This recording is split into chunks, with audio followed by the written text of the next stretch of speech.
ನಮಸ್ತೆ, ವಿನೋದ ಕ್ರಿಯೇಟಿವ್ ಚಾನಲ್ಗೆ ಸ್ವಾಗತ. ನೋಡಿ ಬಂಧುಗಳೇ, ಇವತ್ತು ಈ ಬೇಸಿಗೆಗೆ ಒಳ್ಳೆ ರುಚಿಯಾದ ಮತ್ತು ಆರೋಗ್ಯಕರವಾದ ಒಂದು ತಂಪು ಪಾನೀಯವನ್ನು ಮಾಡ್ಕೊಂಡು ಕುಡಿಯೋಣ. ಒಂದು ಅರ್ಧ ಲೀಟ್ರ್ ನೀರು ಹಾಕ್ಕೊಳ್ತಾ ಇದ್ದೀನಿ. ಈ ಥರ ಒಂದು ಪಾತ್ರೆ ಇಟ್ಕೊಂಡು ಅದಕ್ಕೆ ಈಗ 1-3 ದಾಸವಾಳದ ಹೂನ ಈ ಥರ ಬಿಡಿಸ್ಬಿಟ್ಟು ಹಾಕ್ಕೋಬೇಕು. ದಾಸವಾಳ ಅಲಂಕಾರಕ್ಕೆ ಮತ್ತು ದೇವ್ರ ಪೂಜೆಗೆ ಅಷ್ಟೇ ಅಲ್ಲದೆ ಆರೋಗ್ಯಕ್ಕೂ ತುಂಬಾ ಒಳ್ಳೆಯದು. ದಾಸವಾಳದ ಹೂನ 3 ತೊಗೊಂಡಿದ್ದೀನಿ. ತಗೊಂಡು ಈ ಥರ ತೊಳೆದಿಟ್ಕೊಂಡು ನಂತರ ಬಿಡಿಸಿ ಹಾಕ್ಕೊಳ್ತಾ ಇದ್ದೀನಿ ಬಂಧುಗಳೇ. ಈ ಥರ ನೀವು ನಮ್ಮ ಚಾನಲ್ಗೆ ಹೊಸಬರಾಗಿದ್ದರೆ ಸಬ್ಸ್ಕ್ರೈಬ್ ಮಾಡಿಕೊಂಡು ವಿಡಿಯೋನ ಪೂರ್ತಿಯಾಗಿ ಕೊನೆ ತನಕ ವೀಕ್ಷಣೆ ಮಾಡಿ. ಹಾಗೆ ಒಂದು ಲೈಕ್ ಕೊಟ್ಟು ಫ್ರೆಂಡ್ಸ್ ರಿಲೇಟಿವ್ಸ್ ಜೊತೆನೂ ಶೇರ್ ಮಾಡ್ಕೊಳ್ಳಿ.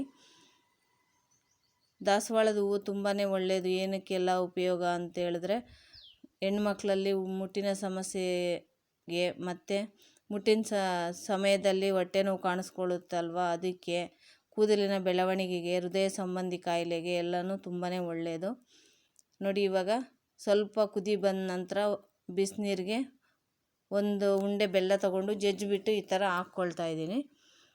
ಸ್ವಲ್ಪ ನೀರು ಹಂಗೆ ಮರಳಿದ್ರೆ ಸಾಕು ಬಂಧುಗಳೇ. ಈಗ ಸ್ಟವ್ ಆಫ್ ಮಾಡ್ಕೊಳ್ಳೋಣ. ನಂತರ 1 ಹರಳು ಕಲ್ಲುಪ್ಪು ಹಾಕ್ಕೊಳ್ತಾ ಇದ್ದೀನಿ ರುಚಿಗೆ. ಮಕ್ಕಳಿಗೆ ತುಂಬಾ ಬಾಯಾರಿಕೆ ಆದಾಗ ಏನಾದ್ರು ಪಾನೀಯ ಕೇಳ್ತಾರೆ, ಆವಾಗ ಈ ಥರ ಮಾಡಿಕೊಟ್ರೆ ಅವ್ರು ಗುರ್ತು ಹಿಡಿಯೋದೇ ಇಲ್ಲ. ನೋಡಿ, ಈ ಥರ ಹೂವು ಎಲ್ಲ ಬೆಳ್ಳಗೆ ಬೆಳೆಸ್ಕೋಬೇಕು. ಆ ಥರ ಆದಮೇಲೆ ಸ್ಟವ್ ಆಫ್ ಮಾಡ್ಕೋಬೇಕು.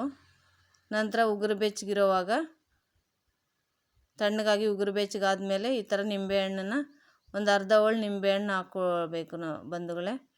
ತುಂಬಾ ರುಚಿಯಾಗಿರುತ್ತೆ. ಮತ್ತು ಇದು ದಾಸವಾಳದ ಹೂವಿನ ಜ್ಯೂಸು ಅಂತಲೇ ಗುರ್ತಿಡಿಯೋದಿಲ್ಲ, ಆ ಥರ ಇರುತ್ತೆ. ಮಕ್ಳಿಗೆ ಗುರ್ತಿಡಿಯೋಕ್ಕೂ ಆಗೋದಿಲ್ಲ, ಆರೋಗ್ಯಕ್ಕೂ ಒಳ್ಳೆಯದು. ಉರಿ ಮೂತ್ರ ಸಮಸ್ಯೆ ಇರ್ತಕ್ಕಂಥವ್ರು, ಬಾಯಾರಿಕೆ ಆದಾಗ ಮತ್ತು BP ಇರ್ತಕ್ಕಂಥವ್ರು, ಅಧಿಕ ರಕ್ತದೊತ್ತಡನ ಕಡಿಮೆ ಮಾಡುತ್ತೆ, ಹೃದಯ ಸಂಬಂಧಿ ಕಾಯಿಲೆಗೆಲ್ಲನೂ ಒಳ್ಳೆಯದು. ಆದ್ದರಿಂದ ಈ ಥರ ಬೇಸಿಗೆಯಲ್ಲಿ ದಾಸವಾಳದ ಹೂವಿನ ಜ್ಯೂಸ್ ಮಾಡಿಕೊಂಡು ಕುಡಿಯೋದ್ರಿಂದ ತುಂಬಾ ಆರೋಗ್ಯಕ್ಕೆ ಉತ್ತಮ. ವಿಡಿಯೋ ವೀಕ್ಷಣೆ ಮಾಡಿದ್ದಕ್ಕಾಗಿ ಧನ್ಯವಾದಗಳು.